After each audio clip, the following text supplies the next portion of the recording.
Köszönöm szépen, hogy a professzornak, mind a két professzornak ezt a szép bemutatót. Most át fogok váltani angolra, miután pár külföldi tagunk van és barátunk van, itt eljöttek Magyarországra, és a külföldiek nevezetben beszélnek magyarul, vagy értek magyarul, mint a magyarok értenek angolul, és különben is áthallatlan interpretáció is van. I was just saying that I'm now going to shift to English to honor the many guests who came from outside Hungary, and to be with us. I appreciate it very much. It's difficult for me actually to acknowledge all that has been said about me. Just to say that I have never acted, never done things to be recognized. I have written things, I've spoken about things, I've tried to promote directions and movements that I felt compelled to do. I felt it's my duty to do. It's not for my own recognition. What I do is not actually coming entirely from me. I feel that when I'm onto something, when I feel really compelled, driven almost, to express an idea or to help a movement, and that is something that comes to me from a joint psyche, I think, of humanity. It's something which I try to interpret, to convey. It's not my brainchild, as it were. Just as we now realize, my consciousness is not the product of my brain. There is consciousness, and one consciousness in the universe. There is a one drive in the universe, which we call evolution, of which we are a part. So, a few thoughts that I'm offering here are to the effect that we are at a critical turning point. We have been at a turning point before, but now it's truly critical, at which our deepest insights and intuitions have to complement our rational knowledge in order to launch a movement which will transform the way we live on this planet. More is involved than rational understanding. Also intuition, feeling is involved. Our understanding is not only rational, only intuitive. The great philosopher Alfred Schweitzer talked about an actual entity which is anything from a quantum particle to a global society. And such an entity feeling the rest of the world. It feels what is around it. And this spontaneous feeling has to come to the fore. Our pure rationality of the past 100, 150, 200 years has led us to a dead end, led us into a position which is no longer sustainable, where we have to go from that kind of superficial rationality which is really oriented only to our own individual selfish interest. We have to move to a collective interest, to a collective insight, a collective movement. And it cannot come from above, it cannot come from authority, it has to come from us. And that's the deepest transformation that can occur. We can be grateful, it's paradoxical that I say this, but we can be grateful to the challenges that we face. Whether it's climate change, whether the dryness that is coming, the lack of resources, over-exploitation of resources, the tremendous problem with poverty and migrants and refugees, the problems of peace in the world and of health. We can be thankful that we are challenged, because the way we have been going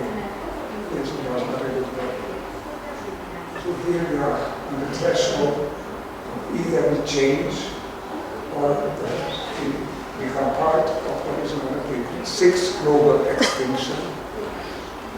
The majority of living species becoming extinct. That's already occurred 5 times. And the point now, some people say, like Bruce Lipton and others, that we are on the threshold actually of the 6th global extinction. We are different from others in this respect, because we possess a consciousness which is capable of recognizing that we are at this point, recognizing that we've got to change. And so I trust that we can turn around in time and learn to live wisely on this planet. Everything I've been trying to do and say the past at least 10 years, certainly from the year 2000, especially in 2012, when it was again a turning point in everybody's mind. Everything is oriented toward this mindset change, which I call the new paradigm. A paradigm simply of wisdom, of simplicity, of being aligned with nature, with the universe, on this planet. Gandhi said, he said many good things, but among them he said, live more simply so others could simply live. I will paraphrase that and say, live more naturally so that nature could continue to live. We are not alone in this universe, and we are not on this planet, and we are not above the rest. We are very much a part of the rest. The whole system of which we are a part is what has been Jim Longlaw called a Gaia. You can call it that, it's a good name. It's almost a living system. It's an evolving system made up of living beings and of their environment.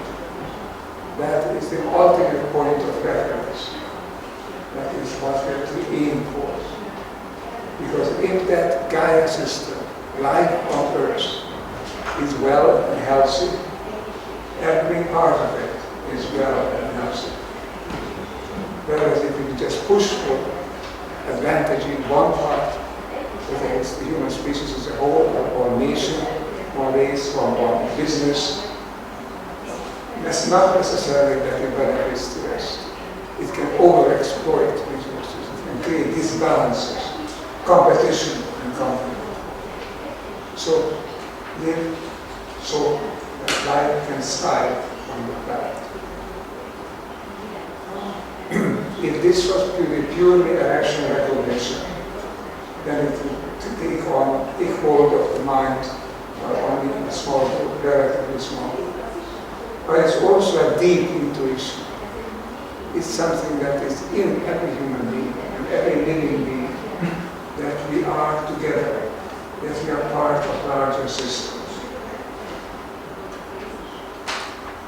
William James said about the religious experience, the spiritual experience, that it's essentially the sensation that we are part of something bigger than we are. I could say that about the Gaia system. It's something bigger than we are individually. And we are thought to become a positive part of it. I don't hesitate to say this, that we have become a kind of a cancer in the Gaia system. We are growing, not with, but at the expense of other living species. This is because we are over-exploiting these resources. We are caring only for our immediate short-term benefit, not recognizing that we cannot live well, we cannot have well-being on this planet unless there is the well-being of all systems of life. We alone among the systems have this explicit, articulate consciousness, and we can recognize what goes on around us, reflect on it, and orient our paths, our actions accordingly, if we wish to.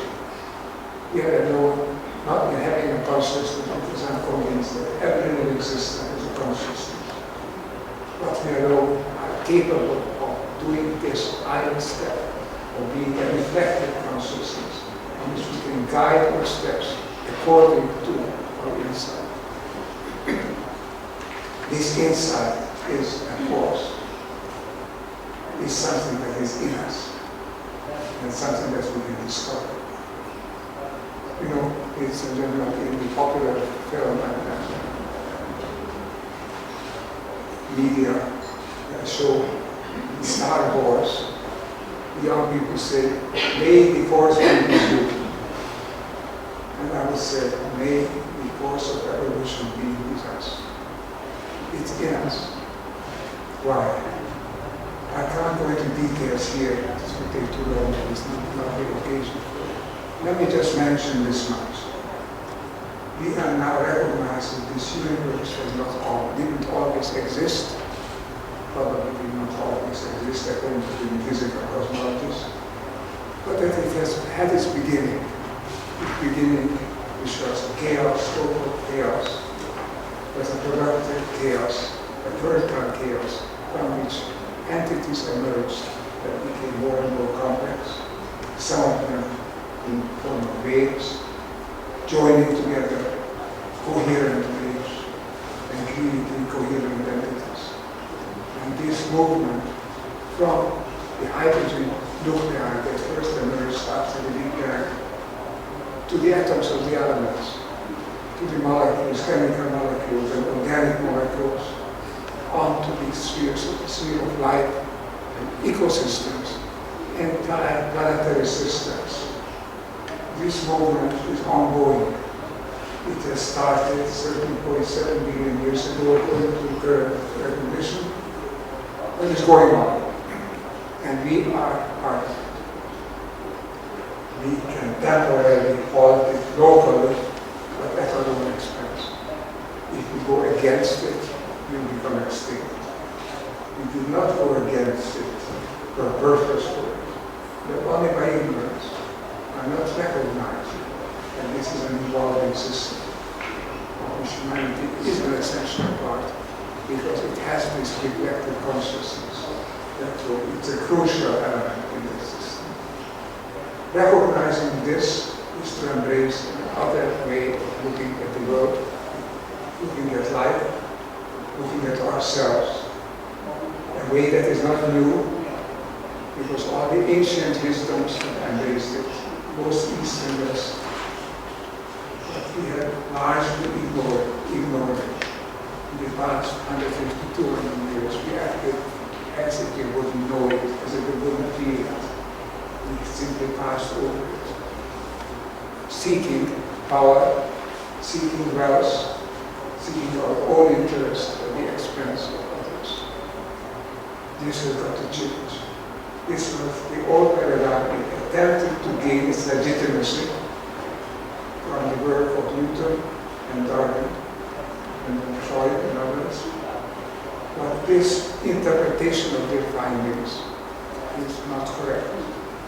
I'm not saying they were not correct because all of these people that I mentioned are leading scientists for the past 200 years at least have been deeply spiritual, insightful people. Some of them recognized it. Newton has written a whole big volume, which is on the British Museum, about his mystical perception of the world. Matter is not the ultimate reality. And now people like Max Planck say there is no such thing as matter per se. There is vibration, there is coherence, there are wave trains interacting, creating higher level waves, higher level unities. Einstein knew this, Whitehead knew this, Pauli serving and the other instances. And this tremendous evolutionary drive has a conscious component, has a component which is not merely physical, call it spiritual, call it the psychological, psychic component. We recognize that Schrödinger did that there is only one consciousness in the world. There's no way. Schrödinger said that we can talk about consciousness in the glory. We are part of this conscious universe. The living and conscious universe. This is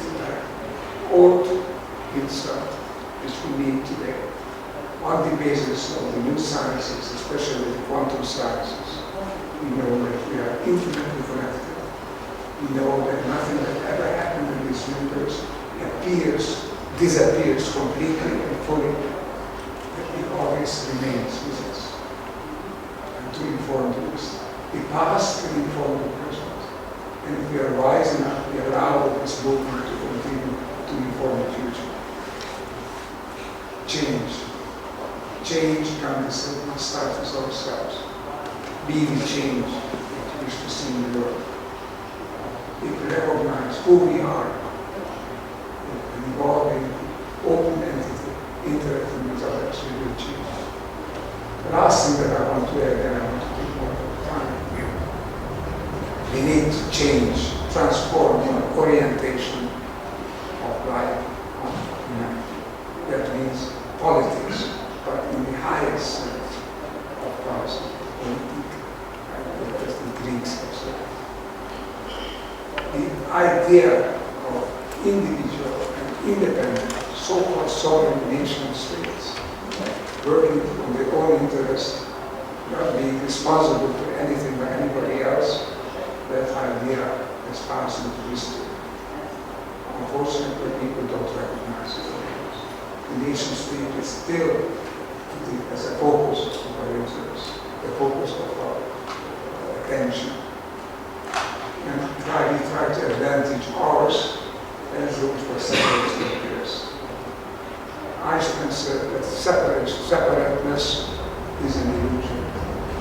It's an illusion also when it comes to how we organize our life on the planet. Think of Earth as an open global system, one that evolves, of which humanity is a part. Think of being a positive part of this system.